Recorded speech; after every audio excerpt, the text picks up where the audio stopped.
और रूस यूक्रेन की जंग में जल्द ही कुछ ऐसा होने के आसार हैं जिसमें कई देशों पर कई देश बारूदी तबाही के जद में होंगे। और ये कोई अनुमान नहीं है बल्कि ये ऐलान है जो खुद रूस ने किया है। और इस जंग विस्तार का कारण है ब्रिटेन और जर्मनी, जिनकी मदद से यूक्रेन ने रूस के खिलाफ अब तक मोर्चा संभाला हुआ है।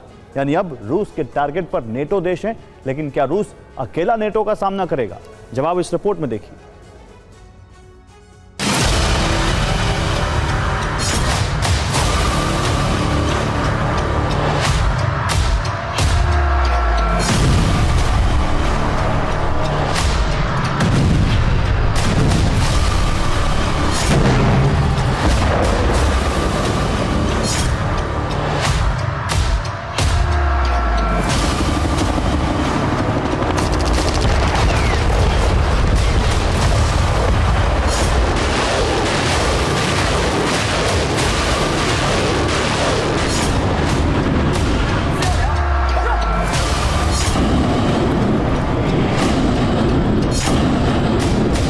ये प्रशांत महासागर है, जहां इस समय रूस ने चीन के साथ बड़े पैमाने पर मिसाइल अभ्यास शुरू किया है।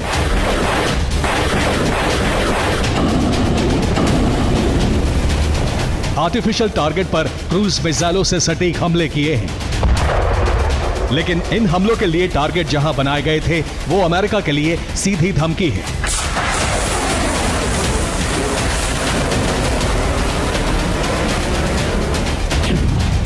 ये टारगेट एरिया था जापान सागर।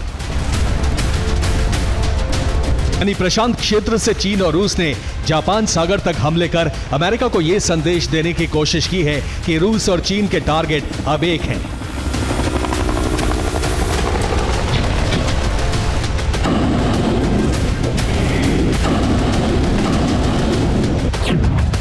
एडमिरल विक्टर लीना के नेतृत्व में टारगेट पर बाल्कन, मॉस्केट और टॉनिक्स क्रूज मिसाइलों से संयुक्त हमले किए गए,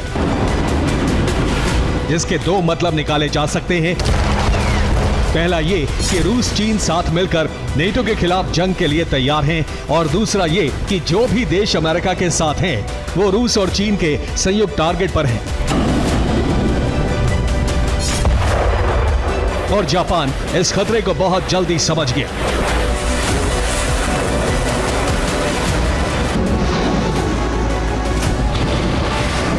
यानी जापान को रक्षा, सुरक्षा और शांति के लिए अमेरिका का साथ छोड़ना होगा, जो खुले रूप में ना सही लेकिन वैचारिक स्तर पर स्वीकार किया जा रहा है। लेकिन यूरोप के मोर्चे पर स्थिति ठीक इसके उलट है। रूस के साथ यूक्रेन को लेकर नेटो का टकराव बढ़ गया है। यूक्रेन को नेटो की सदस्यता देने की कोशिश तेज हो गई है और रूस के खिलाफ यूके और जर्मनी के कदम इस टकराव को बढ़ा रहे हैं, जिससे रूस की आक्रामकता इतनी बढ़ गई है कि अब क्रेमलिन से सीधे तीसरे विश्व युद्ध की चेतावनी जारी होने लगी है।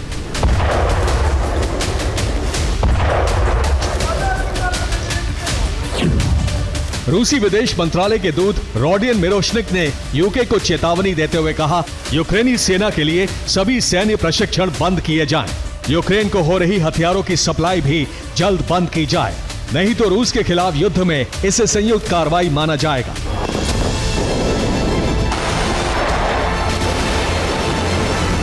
जिसका सीधा मतलब है कि रूस उन सभी देशों के खिलाफ एक्शन लेने की तैयारी में है जो यूक्रेन के खिलाफ युद्ध में सहयोग दे रहे हैं।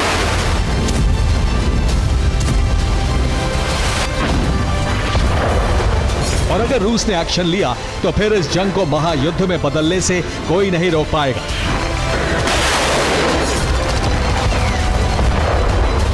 जिसकी पुष्टि जेलेंस्की का एक बयान भी करता है।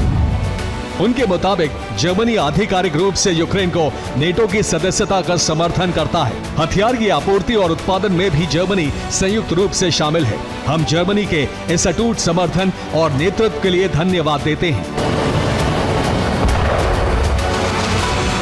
यानी रूस के खिलाफ युद्ध में अब यूक्रेन अकेला नहीं है, बल्कि उसके साथ नेटो के सदस्य देश शुरू से शामिल हैं। और वो रूस के हमले की आशंका को देखते हुए जंग की तैयारी में भी जुटे हैं।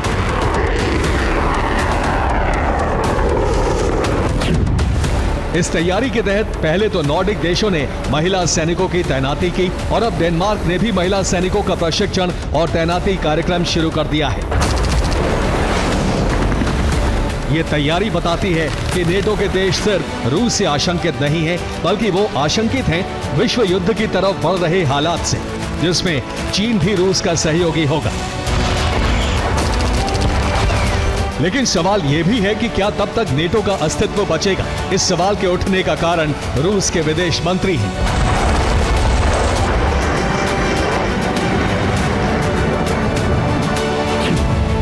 जिनके मुताबिक नेटो के सैन्य खर्च में लगातार बढ़ोतरी हो रही है और खर्च में हो रही इस बढ़ोतरी से नेटो के पतन का खतरा बढ़ गया है।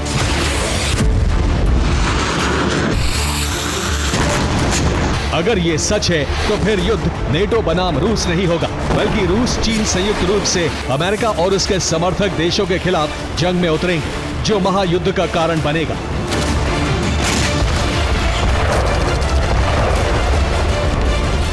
जिसके संकेत अमेरिकी सेना ने जारी भी कर दिए हैं। पेंटागन की रिपोर्ट है कि चीन की रॉकेट फोर्स यूएस के लिए खतरा बढ़ा रही है, जिसका सीधा मतलब है कि विश्व युद्ध की बिसात यूरेशिया में सज चुकी है।